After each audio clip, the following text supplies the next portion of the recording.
Umar ya ci gaba da cewa bana so na sake yin wani kuskuren ne kuma ina so in bata a lokacin da ya dace.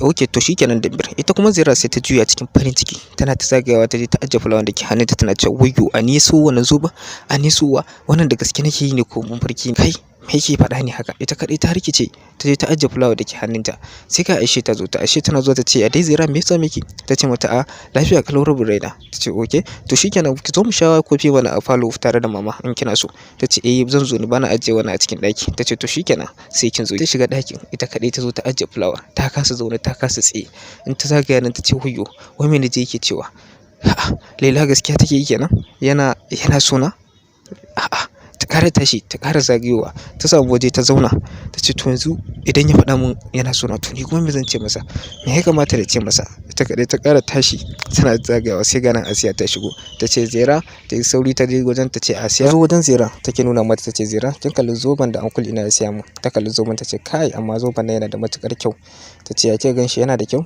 kuma ya miki ta ce kwarai da gaske yana da matukar kyau kuma ya mun sosai tana faɗin haka tana kallon wani waje sai ta ce ya dai me ke kallo ne ta ce a ba komai bayan da nake gani ita kanta Asiya ta gane Zaira ta shiga duniyar tunani sannan ta ce mata a bayan da nake gani ke nake kallo mana kawai ina zan gani to sai ta ce mata to ya ce gali zoben ta ce zoben nan naki yana da murƙi hanta ta ce zoben nan naki yana da matuƙar kyau sosai kawunki ya iya zaben zobe sosai sai ta ce to amma Zaira ya ke ban ga kin sa zoben da uncle din nawa ya kawo miki ba ta ce a zobe ban sa shi ba amma dai zan sa shi tukuna ta ce ai ya kamata a ce ki sa shi ta ce a ba zai yi na sa shi yanzu ba amma dai zan sa ta ce to shikenan gana wannan ki saka ko zai muke kyau ta ce ai ta cire sai ta bata ta ce wannan ai yayi karami ba zai shiga ni ba saboda haka yana da matukar kyau an kullun ki ake siyawa kuma ke kamata ki saka shi sai ta karba ta sa mata ta ce kin gani yayi matukar kyau sosai shi kuma Umar yana dakin karatu cewa wannan karan tabbas ba zan yi kuskuren da nayi a baya ba wannan karan ne ya dace in bata kuma tabbas za ta saka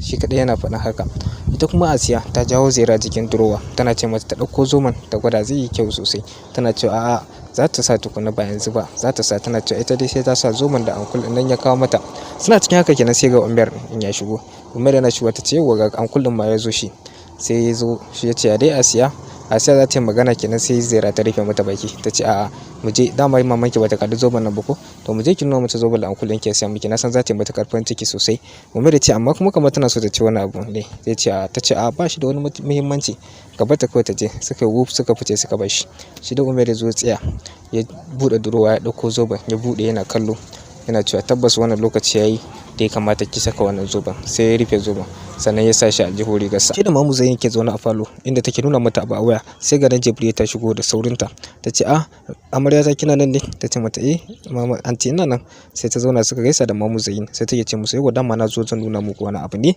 ina so ku dan taimaka min mun kalli yanzu a baya ina da kiba bayan da damar saka ka irin kayan da nake so amma yanzu tunda na rage kiba akwai bukatar na canza salo na da irin kayan da nake sawa saboda ko za ku taimaka min da dan duba irin style din da ya kamata na saka ta ce kina da gaskiya kan tunda yanzu komai ya zo yanda yake so kin ga sai ki canza style ɗinki amma ba kuma za mu yi tunani akan yadda za mu canja miki wardrobe ɗinki ma gaba ɗaya ta jijji kai kenan sai ka Asiya ta shigo da gudu ita da Zaira inda ta zo ta sami Aisha ta ce mata mama kin kalli zoben da ankul ya siya mu ita ce kai lalle wannan zoben yayi kyau ankul ɗin nan naki ya iya zaben zobe ankul ɗin kira sanki ta sauri ta je wajen Jibril ma ta nuna mata ta ce kai yayi kyau sosai kin ga da muke kyau kuwa ta je ta nuna wa mamu zai ma ta ce yayi kyau sosai amma zan tambaye ki shin kin sa wannan zoben saboda ankul ɗinki ne ko kuma kin sa saboda kina son sa ta ce na sa zoben nan ne saboda ankul ɗina sannan kuma ina son zoben ma sosai amma wanda ya siya wa Zaira ma ya fi wannan kyau nata ya fi kyau wannan sosai sai duka suka juyo suka ce Zaira da ta ce la Zaira dama an kawo miki wani zobe na musamman ne ka Umar shine ko ya faɗa mata ta ce ka yayi kyau alabar soyayya ita dai ashe sauri ta zo tana cewa Zaira mu kalli zoben mana in kan shi ita dai Zaira sai mai da hannunta baya take yi saboda zoben baya ashe dai tashi ta yi ta kamo hannun nata ta duba sai ta kalli ba zoben ta ce ya dai baki saka shi ba me ya faru Zaira dai ta fara kinkina ta rasa ma me za ta ce sai ga Hadiye ta kawo kofunan shayi na kofi sannan ta ba mu zai ta ce wa Hadiye ki haɗo wa Zaira ma da Mrs Jibril ta ce mata shikenan yanzu insha Allah sai ta ce mata Zaira zauna mana ki sha shayi in ya so kya nuna mana anjima suka samu waje suka zauna har kuma na zauna a ɗakin karatu yana ta kallon zoben nan shi kadai ya bude shi yana ta kallon sa sai aka kira shi a wasi ya dauka Mat ne Mat yake ce mashi alawa Umar Hilmi Ilmas fa an kama shi kuma zai yi amsa tambayoyi gobe Umar ya ce ka tabbatar mai lauyoyin mu suka ce ya ce kwarai na tabbatar su ma kuma sun tabbatar da hakan ina tabbatar maka da cewa wannan karan Hilmi bai sai gujewa doka ba. Tabbas wannan karan zai masa wahalar ya fita, kai ba ma zai taɓa yiwuwa ya fita ba. Umar ya ce haka ake so, amma yanzu ya za a yi? Ya ce masa yana nan dai yanzu, gobe zai amsa tambayoyi. Muna buƙatar wanda zai zama shaida da sirri domin tabbatar da wannan aikin. Sai Umar ya ce wane ne shaidan, sannan kuma ina za mu same shi? Sai ya ce ba kowa bane wannan shaidar face ni. Ya ce amma idan ka zama shaida ba zai zama wani abu daban ba? Ya ce masa tabbas ba abin da zai zama, kar ka manta fa wannan mutumin fa ya nemi rayuwarka, ya nemi rayuwar Zera, saboda haka ba zan taɓa barinsa ba. Tabbas ya cancanta ya zauna a wannan wajen, sannan kuma ba ma kai ba ko iyalanka yanzu ba zai ƙara cutar da kowa ba. Ya zaɓi ya zauna inda ya so ya zauna, ayyukansa ne suka zaɓa masa wajen, saboda haka ba zai fita ba. Daidai lokacin Alef kuma ta zo, sai yake ta ji Mat yana cewa Umar wannan karan Hilmi Limas ba zai fita ba, ina mai tabbatar maka da cewa ba zai taɓa fita ba. In da yayi dabarunsa yana fita, to wannan karan ya riga ya zo, so kashi ba zai fita ba. Sai Kim na faɗa haka kenan, ita kuma Alef gaba ɗaya ta matuƙar tsorata. Sai ga nan ne Hat ya zo, sai ya hango ta tana tsaye a bakin kofa din, sai ce Alef, sai ta tsorata sosai, sannan sai ta ƙara ta kai ne ma har ka tsorata ni? Yace ba dole ki tsorata ba, kin zo kin tsaya a bakin kofa kina leke kina gulma. Ta ce wani leke kuma? Kawai na zo ne fa zan yi magana da shi kuma na ganshi yana waya, shine na tsaya na jira shi, kuma na yi wani abu ne bayan wannan, ni ba na hanya zan wuce, ina da aiki. Sai ba ta hanya ta wuce, sannan sai taho yana cewa tabbas Umar ya yi gaskiya, Alef akwai abin da take shiryawa, amma to menene? Alef ce ta zo ta samu waje ita kadai tana cewa wayo Allah, wai me yake faruwa ne, me yake faruwa ne? Ya kamata a ce na san me yake faruwa tukunna. Kai wayo Allah, na shiga uku, sai idan aka kama shi fa me zai faru idan aka kama shi kuma ya faɗi sunana? Kai duk da haka dai kwantar da hankalinki tukunna, ki tsaya ki tuna ki ga me ya faru tukunna kafin nan, wataƙila ba kama shi akai ba. Sai ta ɗauko wayarta ta kira shi, ta je a rufe, ta ce wai hanya ku ba kama shi akai ba, na shiga uku, yanzu idan ya faɗi sunana fa? Duk da haka dai kwantar da hankalinki tukunna, ki nemo me ya faru tukunna. Kai wai me yasa ma na haɗa kai da wannan gayan ne? Me yasa na haɗa kai da mutumin nan? Gashi yanzu komai ya zo ya cakuɓe mu, na shiga uku, kuma duk saboda wannan ba ƙauyar yarinyar ne ta riga ta tarwatsa min rayuwa, tsinanniya kawai. Zai dauko an gama shan shayi, sai Aisha ta ce yau watan yanzu mun gama shan kofi din mu, sai ki je ki dauko mana wannan zoben mu kalla. Zira dai ta tsaya tana fike da ido, sai mamu Zayin ta ce ya dai Zira, ko dai mun dame ki ne? Kafin ta yi magana sai Jibril take cewa ya dai dole fa akwai wani abu, ko dai ya bata miki rai ne, ko kuma dai kun yi faɗa ne, ko kuma zoben bai miki ba. Idan faɗa ku ya bata miki rai, ki faɗa mun, dole akwai wani abu, faɗa mun me ya faru, in ja masa kundi.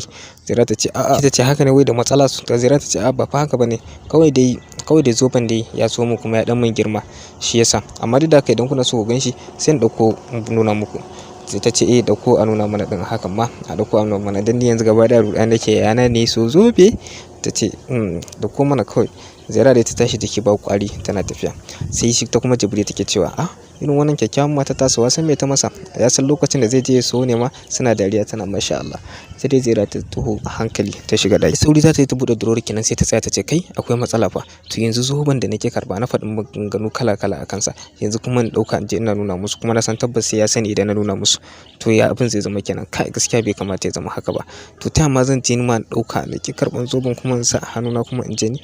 Kai gaskiya to amma ya zanyi, dole bayan da zanyi, ya aka yi ma ni labarin zoben nan ya zo ne? To yanzu ya zanyi, dole dai bayan da zaɓi, dole kai musun zai. Kawai ba na samu ne, sauri na yi shi a cikin minti biyu. Tana jawo durowa, zobe ce dauke ni inda kika aje ni. Ta ce a'a ina kuma ya ajiye, sai ta duba wannan durowa, amma fa zai yi mamakin ya zama tun ya ajiye. Ta duba ta wargaza, ta ce koyo Allah ina ajiye zoben nan. Ta duba ko ina bata gan shi ba, ta ce tab ai ko zama dole in je in tambaye shi. Ta fita da sauri sai ta burge, ta ce yanzu to ina je ni kuma in ce masa me ta zan iya tambaye sa? To amma ba da zaɓi, ya zama dole na je ni. Shi kuma a ɗakin karatu shi kaɗai yana cewa to abu ne mai sauki dai, muna waya da Mir na gwada masa, amma kuma ba abu ne mai sauki ba, ita kuma na tsaya a gamanta na iya faɗa mata. Kai yanzu ya zanyi ne, ta za a yi da bata wannan zoben? Sai ji ana kwankwasa kofa, sai ce shigo. Yana shigowa ko daga da zai sai ganta, ya ce to a ran sai ce ita ce ta zo, nutsu. Sai ya gyara zaman sa, sai shigo ta zauna, ta kasa cewa komai, shi din ma dai bai ce komai ba. Can sai ce mata ya dai akwai wani abu ne? Ta ce masa a'a ba komai, kawai na zo ne. Ya ce haka kawai? Ta ce ya ce to shikenan yayi kyau, samu waje ki zauna mana. Sai ta tsaya, dama ba na zo in zauna bane, gaskiya na zo ne dama in tambaye ka wani abu. Sai ta tambaya ta kuma, to shikenan ina jin ki faɗa min tambayar. Sai ta ce dama ina so in tambaye ka ne, zan haɗa kowa shayi a cikin gidan nan, kuma shine in tambaye ka kai ma kana so a kawo maka? Sai ce shayi zaki haɗa kowa? Ta ce sai ce okay to shikenan, ina wannan shan da kika taba haɗa mu, wanda mutum in ya dan gaji zai ji ya dan samu relief haka? Ta ce Melissa ko menene? Ta ce sai ce to shikenan ki haɗo mini irin sa nake so ki haɗa mu. Ta ce to shikenan zan haɗa ma. Sai ta sauri za ta fita, sai ce sai ta juyo, sai ta ce ce mata to ki haɗa wa kanki kima. Sai ta ce to, sai ta fita. Tana fita ta tsaya bakin kofar tana cewa kai kada ya gane, to yanzu ya zan yi. Yanzu can kuma kowa da kowa jira na yake yanzu nuna zobe, to yanzu me ya kamata in ce masa, kuma gaskiya ba zan iya tambayen shi zoben nan ba, bayan da za a iya tambayen su na tambaye shi, amma ba za a rasa yanda za a yi ba. Sai ta nufi falo din, tana zuwa su kuma suka tashi, ina zoben, nuna mana ƙasaitaccen zoben nan naki yanzu Jibri. Sai ta ce babu zoben. Duka suka shiru suka ce me yasa? Ta ce ba na ga muku dama ya min girma ba, ashe ya ɗauka ne domin ya je a rage mu. Sai mamu zo yin ta dariya ta ce kai maza dai maza ne, duk da ɗana ne dai maza ba za su canja ba. Tsabar zumuɗin ya kawo miki ne ya miki bazata, shine har ya kasa gane cewa wanne ne size ɗinki da zai yi miki, har ya so miki wanda ya miki yawa, amma ba komai. Sai Aisha ta ce na san kuwa bai za a gyara mata daidai yanda zai yi kyau ba tare da nuna wata matsala ba. Suka ce shikenan. Sai Jibril ta ce to ki zo ki zauna mana rabu raina, tunda ba a samu zoben ba kafin nan a je a gyaro, in so sai a zo a nuna mana, mu dai muna nan muna ta jira da ni a zuciyata na matsi na kalli zoben. Zo ki zauna mana. Zaira dai jiki ba kwari ta je ta samu waje ta zauna. Su ka fara a fuskar su tal za su ga zobe. Bangaren Nihat ko yana zaune yana cikin aikinsa, sai ga nan Alif ta shigo take ce masa Nihat in baka da wani aiki ina so za mu yi magana. Sai ce ba kuma zauna mana. Sai ta zauna take cewa ni fa na ga mata gaba ɗaya ba jin daɗi, me yake faruwa ne? Na ga gaba ɗaya ne ba daɗi. Yace tsayawa laban da kika masa a bakin kofa ke baki gano me yake damunsa ba. Ta ce Nihat, yace wasa nake miki, zauna ki ji abin da ya faru. Kin san cewa an kama babansa, shi yasa. Ta ce an kama shi? Yaushe? Ta shiru. Yace ya dai? Ta ce kawai dai ina mamakin yadda aka kama shi ne kawai. Sai ce Ahmad ne ya dauki ɗawainiyar komai, kuma ya ce wannan karan zai yi masa wahala ya fita. Ta ce a ranta, ta ce wuyo Allah na shiga uku. Sai ce to shikenan. Sai ce dai? Ta ce ba komai, kawai na dan gaji ne, zan jin dan ya ayyuka kaɗan bayan tafi mun hada an jima a gida kawai. Sai ta tashi ta tafi abinta. Shi kuma fita take da wuya, sai ya dau waya sai ya kira Umar. Yake ce mata abinda fa kake faɗa gaskiya ne, saboda gaskiya ga nan Alif tana tambayoyi da mutiki akan wannan abu. Sai ce shikenan ba komai, ka cigaba da sa ido akan ta. Bangaren Zira ko ita kuma sai burkita kaya take a daki, tana cewa dole fa wannan zoben akwai inda ya ajiye shi. Sai ta kinkimo wani abu ta zo ta bude, ta ringa warga tsakanin take, ta fito da wancan ta fito da wancan, tana cewa ina ya ajiye zoben nan, gaskiya ba zan iya zuwa an tambaye shi zoben nan ba wannan kara, kawai ya zama dole kuma me zan yi na yi domin na nemo zoben nan. Tana yi tana dube can ta gaji ta ce watsar da abubuwan, ta ce kai yanzu ya za a na samu zoben nan. Sai gashi ya bude kofar kenan. Ta juyo a firgice. Ya ce ya dai? Ta ce ba komai, kawai dai ina dan yin goge ne. Ya ce goge kuma? Ta ce ya ce sai tsaya kalli wajen. Ya ce to wannan irin goge ne, wannan da ya fi kama da kamar kina neman wani abu ne, ko kuma dai dan wannan burkitawa kika yi. Sai ta ce kawai goge ne haka, kawai sai ka fito da komai ne kafin nan ka goge dan ya fi goguwa mai kyau. Ya ce okay na fahimta, amma me yake yasa ke wahalar da kanki? Ke kira mana ta zo ta goge miki koina da koina, ki kalle ki fa dukkan gaji har mura yake ta sauya. Ta ce ba komai, kawai dai ina so na yi ne.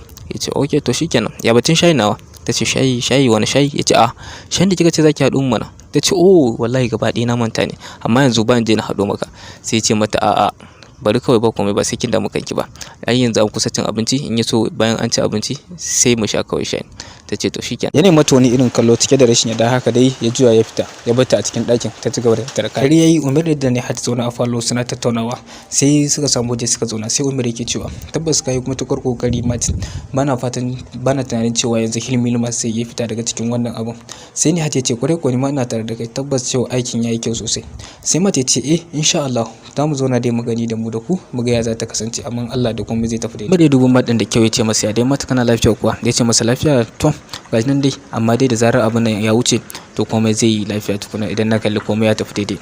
Ya ce in ba za ku damu ni dai zan shiga ciki, gaskiya zan je dan huta. Umar ya ce ya kamata ka je ka huta sai da safa. Ya tashi ya fita. Sai Umar yake tambayar ni har cewa ya bagana Alif bai ka kara ga lura da shi. Ya ce tun abin da mun faɗa maka babu wani abu, kawai dai kai gaskiya ne akan abin da ka faɗa, tabbas akwai abin da take bincika kuma take so ta sani. Garin Alif din kuwa na daki ita kadai tana cewa yanzu an kama Hilmi masu ya zanyi. Ta tabbata an kama shi tabbas na ruwa, kuma gaskiya za a samu matsala. Ita kadai tana cewa yanzu me ya kamata na yi? Sai aka runga kiranta a waya tana kashewa, aka ƙara kiranta can sai ta dauka ta ce wai waye ne yake damuna ne?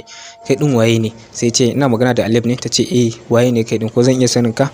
Sai ce mata ni lauyan Hilmi Ilmas ne. Sai da numfashin ta ya dauke. Sai da ya ce hello kina jina kuwa? Ta ce ina jin ka. Ya ce dan ba sako ya bani in faɗa miki cewa matukar gobe bai kasa kare kansa a tambayoyin da za a yi masa, ya zama cewa a rufe shi, to tabbas ke ma za ki biyo shi. Ta ce ta shiru. Sai ta ce amma kuma ka tsaya ka saurare ni, ban da laifin komai, ban aikata laifin komai ba, kawai dan sane shine yake dauke nauyin komai akan duk abubuwan da suke faruwa, ni ban yi komai ba ka gaya masa. Yana a shi kan ya kashe wayarsa tana hello shiru. Ta ce wuyo Allah na shiga uku yanzu ya